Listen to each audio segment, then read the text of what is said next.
जय हिंद दोस्तों, स्वागत है आप सभी का आपके अपने परिवार द लॉजिकल साइंस में। उम्मीद करता हूं आप सभी अच्छे से होंगे। और आज के इस वीडियो सेशन में हम लोग डिस्कस करने वाले हैं 20 सितंबर थर्ड शिफ्ट में जो क्वेश्चन पूछे गए थे उसमें से बचे हुए क्वेश्चन की। जी हैं दोस्तों, जैसा कि आप सबों को मालूम है कि कल के सेशन में हम लोगों ने 20 सितंबर के थर्ड शिफ्ट में जो क्वेश्चन पूछे गए थे उसको डिस्कस कर रहे थे, लेकिन क्वेश्चन नंबर 15 से आगे का क्वेश्चन नहीं हो पाया था क्योंकि हमारे पास जो क्वेश्चन था और जो टाइप करके क्वेश्चन आया दोनों में नंबरिंग का डिफरेंसेस था, जिस वजह से आप लोगों को ज़्यादा कन्फ्यूजन ना हो मैंने क्वेश्चन नंबर 15 से आगे का क्वेश्चन नहीं डाला। तो आज के इस सेशन में हम लोग क्वेश्चन नंबर 15 से जो आगे की क्वेश्चन है उसको आसानी से डिस्कस कर लेंगे। तो आइए बिना अपने समय को गंवाए हुए शुरू करते हैं आज के इस सेशन की और देखते हैं एग्जाम रेलेवेंट क्या कुछ सीख पाते हैं। आपका जो पहला क्वेश्चन है आज के इस सेशन का क्वेश्चन नंबर 16, क्या पूछा जा रहा है आपसे पूछा जा रहा है कि अलग अलग प्रतिध्वनियों को सुनने के लिए ध्वनि के स्रोत से अवरोध की न्यूनतम दूरी डैश होनी चाहिए। ऑप्शन दिया हुआ है 172 मीटर, दूसरा ऑप्शन है 17.2 मीटर, तीसरा ऑप्शन है 344 मीटर, चौथा ऑप्शन है 34.4 मीटर। क्वेश्चन करा जा रहा है कि अलग अलग प्रतिध्वनियों को सुनने के लिए स्रोत से अवरोध के बीच न्यूनतम दूरी कितनी होनी चाहिए। आप सभी क्या कहेंगे, हम सबों को अच्छे से मालूम है। मेरे मित्र थोड़ा सा डिस्कस कर लेते हैं। जब हम लोग प्रतिध्वनि की बात करते हैं तो क्या कहते हैं, आप सभी कहते हैं कि गुरुजी प्रतिध्वनि को ही हम लोग इको कहते हैं। क्या कहते हैं, इको कहते हैं। और हम सभी क्या कहते हैं कि जब ध्वनि किसी स्रोत से निकलती है और निकलने के बाद जब वो किसी अवरोध से टकरा करके फिर से रिटर्न आ जाती है, इसी को क्या बोला जाता है, प्रतिध्वनि बोला जाता है। ध्यान दीजिएगा, मान लेते हैं कि ये आपका क्या है, एक ध्वनि का स्रोत है। एक क्या है, ध्वनि का स्रोत है और यहाँ पे आपका क्या है सर, तो सर यहाँ पे कोई अवरोध है। तो सर इस स्रोत से ध्वनि निकली और इस अवरोध से टकराने के बाद फिर से रिटर्न जो यहाँ तक आ जाती है, इसी को हम लोग क्या कहते हैं, प्रतिध्वनि इको। जनरली जब आप पहाड़ी इलाका में जाते हैं और आप कुछ बोलते हैं तो रिटर्न में भी आपको कुछ आवाज़ आता है, इसी को हम लोग क्या कहते हैं, प्रतिध्वनि कहते हैं या फिर इको कहते हैं। और मेरे मित्र ध्यान में रखेंगे कि प्रतिध्वनि किसके चलते उत्पन्न होती है, तो आप सभी कहेंगे प्रतिध्वनि ध्वनि के परावर्तन के चलते उत्पन्न होती है। किसके चलते उत्पन्न होती है, ध्वनि के परावर्तन के चलते उत्पन्न होती है। और मेरे मित्र आप सभी ध्यान में रखेंगे कि प्रतिध्वनि के लिए स्रोत और अवरोध के बीच में न्यूनतम दूरी कितना होना चाहिए, 17.2 मीटर का होना चाहिए। हमेशा ध्यान में रखेंगे कि प्रतिध्वनि उत्पन्न होने के लिए जो आपका स्रोत है और साथ ही साथ जो अवरोध है, इस दोनों के बीच कितना न्यूनतम दूरी होना चाहिए, आप कहेंगे 17.2 मीटर। प्रतिध्वनि क्या होता है, तो आप कहेंगे कि ध्वनि का किसी अवरोध से टकराकर फिर वापस चले आना क्या कहलाता है, प्रतिध्वनि कहलाता है, यानी कि इको कहलाता है। तो आपसे जो क्वेश्चन करा जा रहा है कि अलग अलग प्रतिध्वनियों को सुनने के लिए ध्वनि के स्रोत से अवरोध की न्यूनतम दूरी डैश होनी चाहिए, आप क्या कहेंगे 17.2 मीटर। और सही आंसर आपका ऑप्शन नंबर बी हो जाएगा।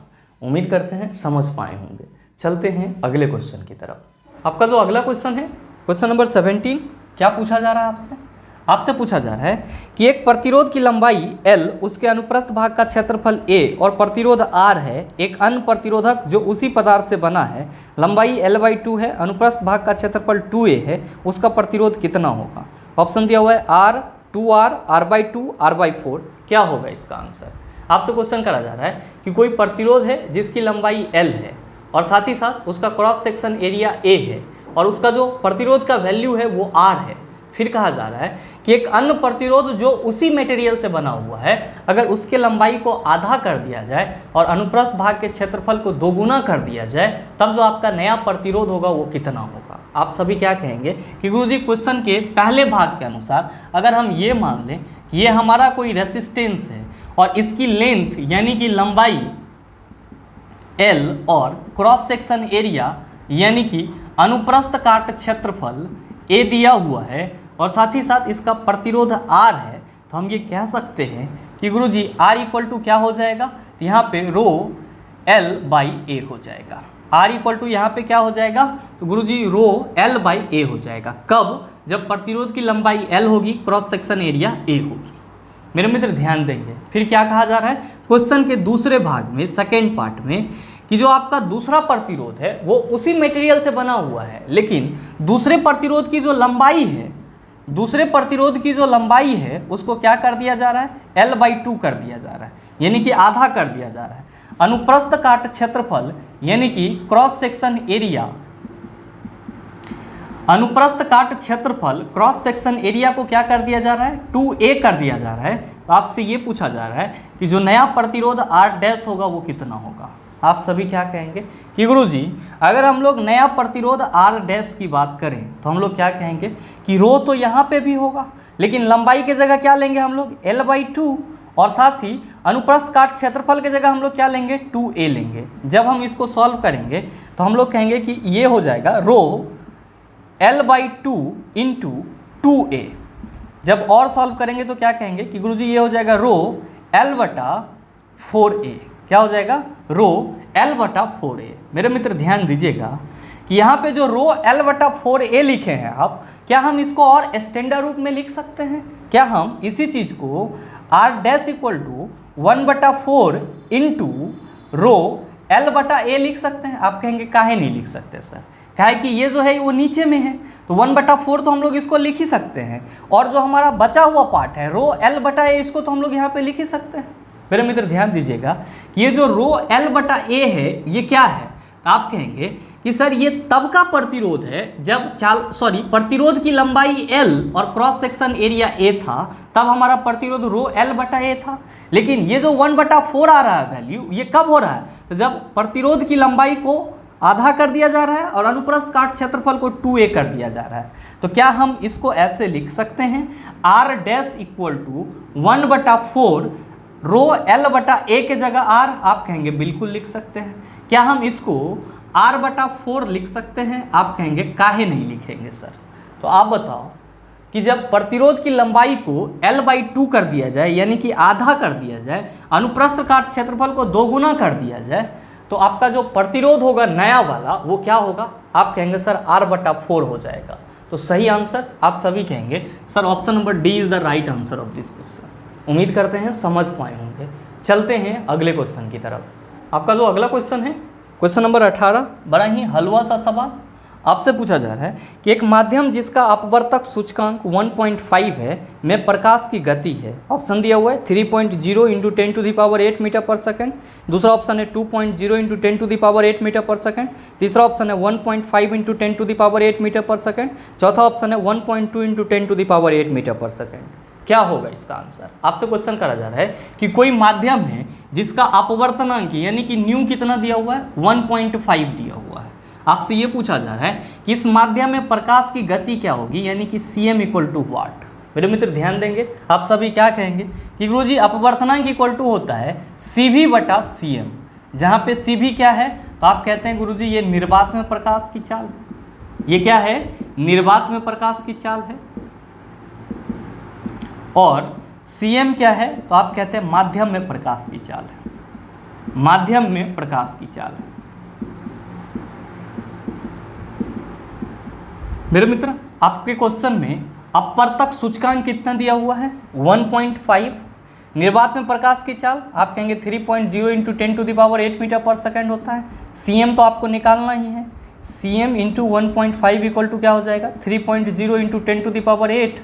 आप क्या कहेंगे कि गुरुजी cm इक्वल टू हो जाएगा 3.0 इंटू 10⁸ बटा 1.5। 1.5 दूना कितना होता है, 3। cm इक्वल टू क्या हो जाएगा, 2 इंटू 10⁸। यानी कि जो क्वेश्चन पूछा जा रहा है कि किसी माध्यम की अपवर्तक सूचकांक 1.5 है तो उस माध्यम में प्रकाश की चाल कितनी होगी, आप कहेंगे 2 इंटू 10⁸ मीटर पर सेकेंड।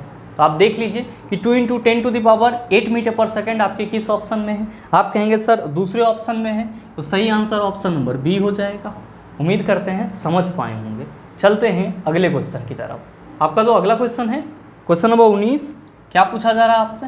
आपसे पूछा जा रहा है कि पौधे डैश द्वारा अतिरिक्त जल से छुटकारा पा सकते हैं। सीधा आंसर है सर, पूछा जा रहा है कि पौधे डैश द्वारा अतिरिक्त जल से छुटकारा पा सकते हैं। आप क्या कहेंगे कि गुरुजी पौधे में एक प्रक्रिया होती है वाष्पोत्सर्जन की, जिसको हम लोग क्या कहते हैं, ट्रांसपीरेशन कहते हैं।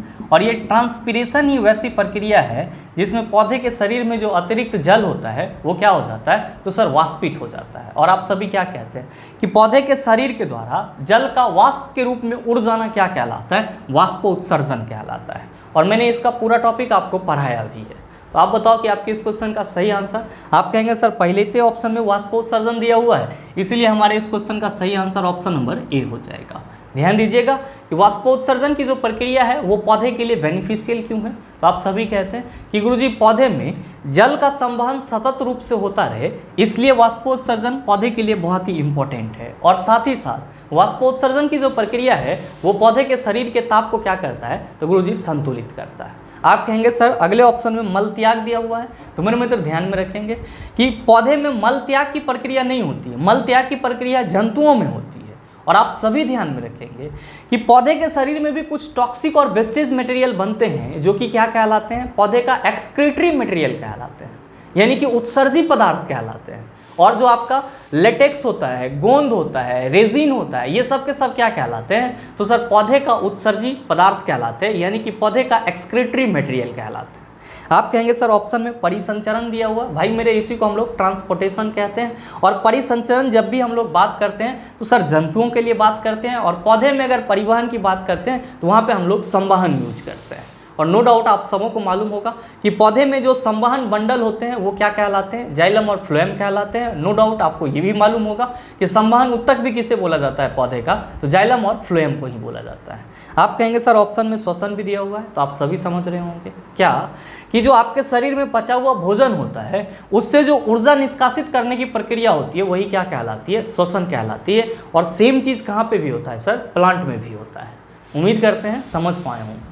चलते हैं अगले क्वेश्चन की तरफ। आपका जो अगला क्वेश्चन है क्वेश्चन नंबर 20, क्या पूछा जा रहा है आपसे पूछा जा रहा है कि समीकरण 2Cu + O2 2CuO डैश का एक उदाहरण है। ऑप्शन दिया हुआ है दोहरी विस्थापन अभिक्रिया, दूसरा ऑप्शन है संयोजन अभिक्रिया, तीसरा ऑप्शन है अपघटन अभिक्रिया, चौथा ऑप्शन है विस्थापन अभिक्रिया। क्वेश्चन करा जा रहा है कि जो इक्वेशन आपको दिया गया है 2Cu + O2 दोनों रिएक्ट करके 2CuO बना ले रहा है, तो ये जो आपका समीकरण है यहाँ पे जो अभिक्रिया हो रही है ये किस अभिक्रिया का उदाहरण है। आप सभी क्या कहेंगे कि गुरुजी यहाँ पे कॉपर और ऑक्सीजन एक साथ जुट करके कॉपर ऑक्साइड का निर्माण कर ले रहा है, और यहाँ पे दोनों ही आपस में जुट करके एकल प्रोडक्ट का निर्माण कर रहा है, यानी कि सिंगल प्रोडक्ट का निर्माण कर रहा है। इसीलिए ये जो हमारा अभिक्रिया हो जाएगा वो क्या होगा, संयोजन अभिक्रिया होगा। क्यों? क्योंकि हम सबों ने कई दफ़ा पढ़ा है कि जब दो या दो से अधिक तत्व आपस में अभिक्रिया करके एकल उत्पाद यानी कि सिंगल प्रोडक्ट का निर्माण करता है, तब जो वो अभिक्रिया होती है वो क्या कहलाती है, संयोजन अभिक्रिया कहलाती है। तो आप बताओ आपके इस क्वेश्चन का सही आंसर। आप कहेंगे संयोजन अभिक्रिया दूसरे ऑप्शन में है, तो सही आंसर ऑप्शन नंबर बी हो जाएगा। बहुत सारे मित्रों के मन में चल रहा होगा कि गुरुजी यहाँ पे तो दोहरी विस्थापन अभिक्रिया भी दिया हुआ है, तो मेरे मित्र इसके बारे में सरल शब्दों में ध्यान में रखेंगे कि जो आपका दोहरी विस्थापन अभिक्रिया है, दोहरी विस्थापन अभिक्रिया है, ये आपका कौन सी अभिक्रिया है, तो आप सभी ध्यान में रखेंगे कि आयनों के विनिमय से जो रासायनिक अभिक्रिया संपन्न होती है उसी को दोहरी विस्थापन अभिक्रिया कहा जाता है।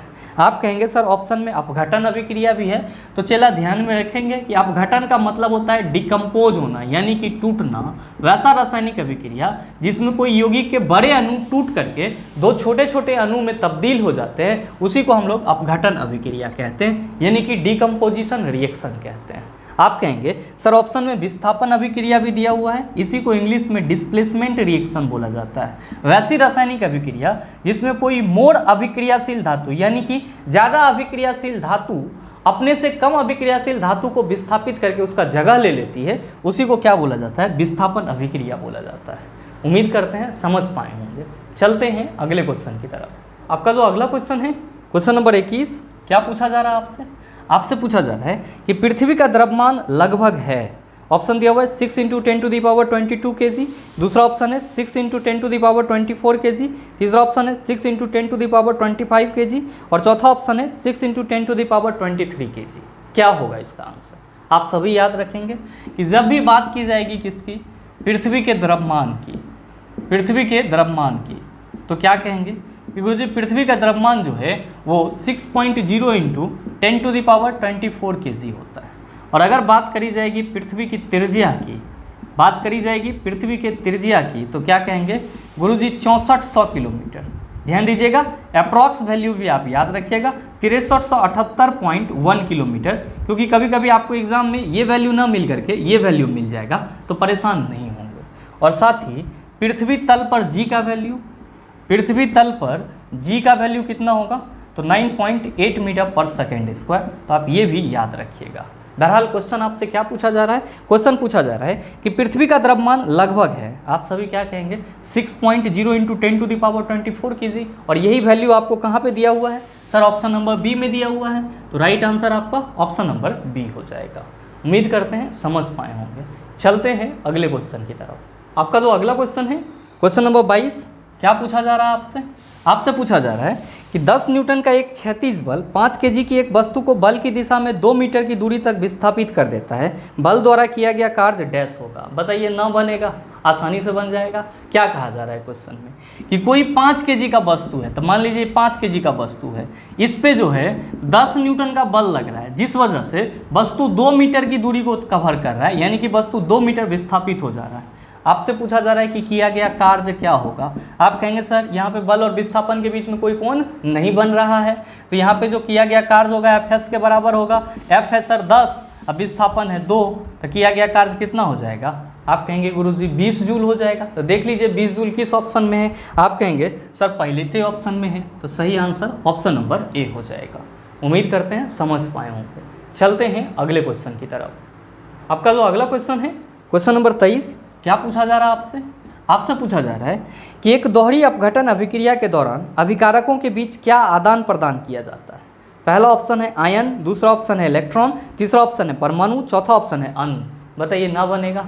आप कहेंगे सर अभी जस्ट आपने बताया है, बस थोड़ा सा यहाँ पे डिफरेंसेस है। मैंने अभी क्या बताया आपको कि जो दोहरी विस्थापन अभिक्रिया होती है, जो डबल डिस्प्लेसमेंट रिएक्शन होती है, ये किसके चलते होती है, तो आप कहते हैं आयनों के विनिमय के चलते होती है। ध्यान में रखेंगे कि आयनों के विनिमय का मतलब क्या होता है, विनिमय का मतलब होता है आदान प्रदान करना, यानी कि दो यौगिकों के बीच में जो आयन का आदान प्रदान होता है और उससे चलते जो आपका प्रतिफल बनता है, उस अभिक्रिया को हम लोग दोहरी विस्थापन अभिक्रिया कहते हैं। और साथ ही आपके क्वेश्चन में जो दोहरी अपघटन की बात की जा रही है, एक्चुअली यहाँ पे विस्थापन के जगह क्या लिख दिया गया है, तो सर अपघटन लिख दिया गया है। और आप सभी क्या कहेंगे कि गुरुजी क्वेश्चन के अनुसार दोहरी अपघटन अभिक्रिया भी जो होगी वो किसके आदान प्रदान का होने से होगी। आप कहेंगे आयन के आदान प्रदान करने से होगी या आयनों के विनिमय से होगी। तो आप ही बताओ कि आपके इस क्वेश्चन का सही आंसर। आप सभी कहेंगे सर ऑप्शन नंबर ए हो जाएगा। तो हमेशा आप ध्यान में रखिएगा कि दोहरी विस्थापन अभिक्रिया या फिर आपके क्वेश्चन में दोहरी अपघटन अभिक्रिया कहा जाए, ये जब भी होगा तो किसके वजह से होगा, आयनों के आदान प्रदान करने से वजह से होगा या फिर आयनों के विनिमय से होगा। और एक और चीज़ ध्यान में रखिएगा कि जो आपका डबल डिस्प्लेसमेंट रिएक्शन होता है उसका एग्जाम्पल क्या होता है, तो सर जितने भी न्यूट्रलाइजेशन रिएक्शन होते हैं, जितने भी उदासीन अभिक्रिया होती है, सबके सब दोहरी विस्थापन अभिक्रिया का उदाहरण होता है। आप कहेंगे कैसे, तो मेरे मित्र अगर रिएक्शन NaOH प्लस HCl के बीच हो तो क्या कहेंगे, Na प्लस होगा गुरुजी, OH माइनस होगा, H प्लस और Cl माइनस होगा। तो ये जो Na प्लस है वो Cl माइनस के साथ जुट करके NaCl बना लेगा। यहाँ पे क्या हो रहा है सर, तो सर आयनों का आदान प्रदान हो रहा है। ध्यान दीजिएगा, ये H प्लस जो है वो किसके साथ जुट जाएगा, OH माइनस के साथ, और क्या बना लेगा H2O। तो आप क्या देख रहे हैं, तो आप देख रहे हैं कि गुरुजी इसका जो प्लस है वो इसके माइनस के साथ जुट रहा है और इसका जो प्लस है वो इसके माइनस के साथ जुट रहा है। तो अभिकारकों के बीच में क्या हो रहा है, आयनों का आदान प्रदान हो रहा है, और इस वजह से जो अभिक्रिया हो रही है वो क्या कहलाएगा, आप कहेंगे दोहरी विस्थापन अभिक्रिया या फिर दोहरी अपघटन अभिक्रिया। उम्मीद करते हैं यहाँ तक के जितने भी क्वेश्चन थे उन सभी को आप आसानी से समझ पाए होंगे। और अब इस टाइप का प्रश्न अगर आपको दोबारा दे दिया जाए तो मेरे ख्याल से आप उसका जवाब भी आसानी से दे सकते हैं। साथ ही उम्मीद करते हैं कि ये वीडियो आपको अच्छा लगा होगा। अगर आपको वीडियो अच्छा लगा तो वीडियो को लाइक कीजिएगा, ज़्यादा से ज़्यादा शेयर कीजिएगा, और हाँ, अगर आप चैनल पर नए हैं तो सब्सक्राइब करके बेल आइकन दबा लीजिएगा ताकि इस तरह के एग्जाम रिलेवेंट वीडियो का नोटिफिकेशन सबसे पहले आपके पास पहुँचे और आप उसको सबसे पहले देख पाओ। मिलते हैं फिर अगले सेशन में, तब तक के लिए best of luck. Thank you, have a nice day.